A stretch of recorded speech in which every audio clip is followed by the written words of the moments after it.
നമ്മുടെ മക്കളും കൊച്ചുമക്കളും കേരളത്തിൽ സൗഹാർദ്ദത്തോടെ ജീവിക്കണം.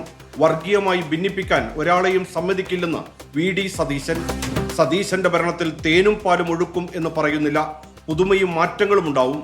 ഇത് പറവൂരിന്റെ ഉറപ്പെന്ന് സലീം കുമാർ. വർഗീയ സ്പർദ്ധയുണ്ടാക്കാൻ ശ്രമം. രാജീവ് ചന്ദ്രശേഖരനെതിരെ DGPക്ക് പരാതി. ഞങ്ങളെ അടിച്ചാൽ ഞങ്ങളുടെ ഭീകരതയ്ക്ക് അറുതിയുണ്ടാകില്ല. പോലീസിനെതിരെ SFI കൊലവിളി പ്രസംഗം. നേതാക്കൾക്കെതിരെ ജാമ്യമില്ലാ കേസ്. സ്വർണ്ണവിലയിൽ വീണ്ടും വൻ കുറവ്. പവന് 1640 രൂപ കുറഞ്ഞ് 1,17,400 രൂപയായി. സൈക്കിൾ മാത്രമാണ് ഏക പോംവഴി. എണ്ണവില വർധനയിൽ പരിഹാസവുമായി അഖിലേഷ് യാദവ്. ബംഗാളിലെ ജനങ്ങളുടെ വിധി BJP കൊള്ളയടിച്ചു.